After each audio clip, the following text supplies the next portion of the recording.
What's happening, guys? Welcome back again to the workbench. Today I've got the Redline Airsoft Gen 2 Airstock. Here you got the packaging. Pretty much everything comes in a plastic bag. No instructions. There's a link here for the instructions. I'll bring that up for you guys in a sec. So this is what you get. You get the stock, which I'm a big fan of. I'm going to keep the stock here.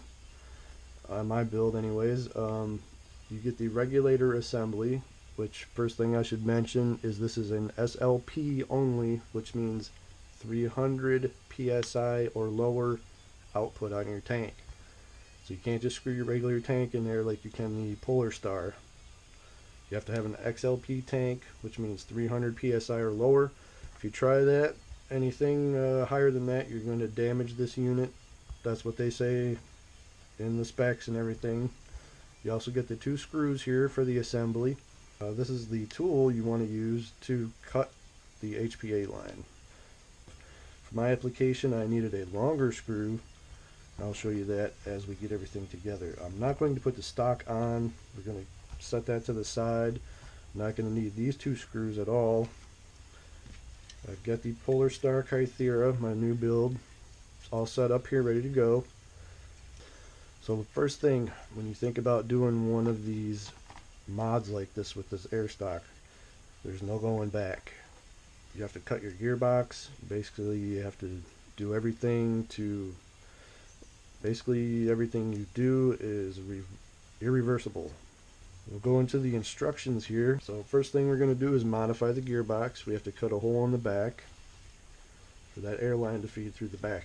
Then you're going to pretty much chop the back of your gearbox off like this, and pretty much all that is for is so you can get in here and get to the screw. When you're trying to fish the HPA line through there, it does kind of help a little bit, be able to get in there and push down. But this is a major modification, guys. Now in the back, this is where the modifications came in. I didn't want to cut my receiver again or do any more cutting. I was like, geez, I already cut this thing to shreds. So what you need to do is space this out on here. You would put the hose right through the little hole on the back of the stock. That would go first. And then the regulator assembly would go on. And one thing I did notice with these Airstock, doesn't matter even with the Polar Star, the shoulder on this thing is so like shallow. They could have extended this just a little bit longer and we wouldn't have to do any more cutting and destroying. So then what we need to do is take this little tool right here, slide it down over the hose, and then cut this off. Cut that off flush right there. Now for me, I needed an extra space on here. So that's why I'm using the longer screw to put on this. So now I have the correct distance. And I can take my longer screw, feed it in through the back here.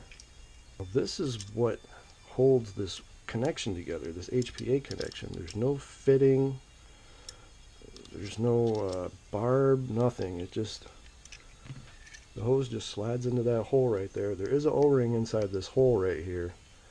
So we're going to try right now. I got the XLP tank. There's not a lot of pressure in here. Let's just screw it in, see what happens. You're going to hear a pop from the Kythera probably when it cocks itself. There's that Kythera pop. Now let's listen.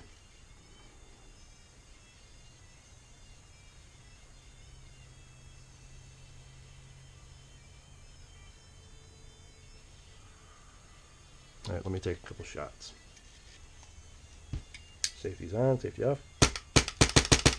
Okay, gun's clear.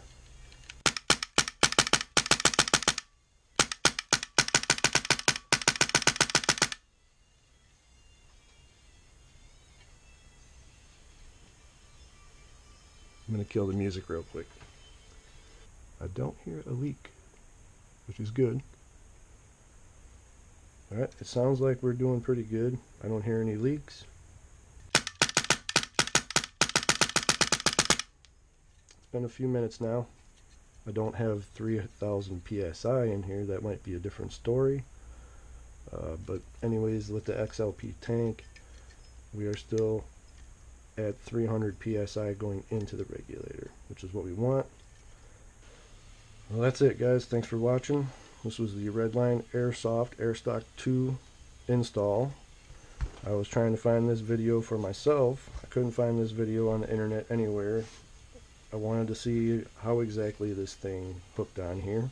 I was curious, and it was a little iffy, I would say. I'm still worried about that connection there, whether that's being an HPA fitting.